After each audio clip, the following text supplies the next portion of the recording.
आम्ही बीडकर नाशिकच्या तपोवनाला बीडकरांचा नाशिकच्या तपोवनाला बीडकरांचा नाशिकच्या तपोवनाला बीडकरांचा अजितदादांनी लावलेल्या वृक्षांच्या झाल्या काड्या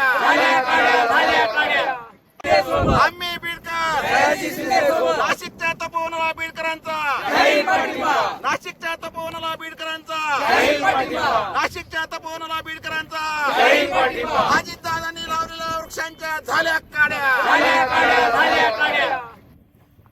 नाशिक येथील तपोवन वृक्षतोड प्रकरणामध्ये ज्या प्रकारे पर्यावरण प्रेमींनी संताप व्यक्त केलेला आहे आणि ते तपोवन वाचवण्यासाठी ज्या पद्धतीने लोक रस्त्यावर उतरले आहेत, वृक्षप्रेमी सैल शिंदे यांना पाठिंबा देत आहेत, त्याच पद्धतीनं बीडकर या ठिकाणी सैल शिंदे यांना पाठिंबा देण्यासाठी आणि तपोवन येथील वृक्षतोड थांबवा या मागणीसाठी आम्ही या ठिकाणी जमा झालेलो आहोत.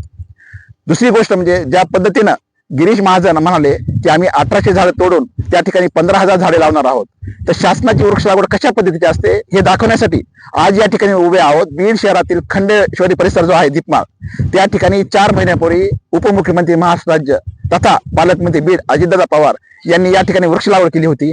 अजितदादांनी वृक्ष लागवड केलेलं झाड येथे जर पाहिलं आपण तर या झाडाच्या काड्या झालेल्या आहेत. त्या एका दिवसामध्ये बीड जिल्ह्यामध्ये तब्बल 30 लाख वृक्ष लावण्यात आले असा आणि त्याची इंडियन बुक ऑफ रेकॉर्ड मध्ये नोंद झाली, म्हणून जिल्हाधिकारी यांचा सत्कारही करण्यात आला.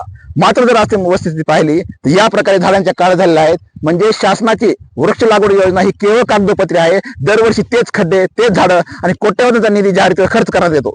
याचा निषेध करण्यासाठी आज आम्ही सगळे वृक्षप्रेमी या ठिकाणी जमा झालेलो आहोत. आमची स्पष्ट मागणी आहे की आम्ही सगळे बीडकर वृक्षप्रेमी सैल शिंदे यांच्या सोबत आहोत आणि नाशिक येथील तपोवनाची वृक्षतोड थांबली पाहिजे ही आमची प्रमुख मागणी आहे.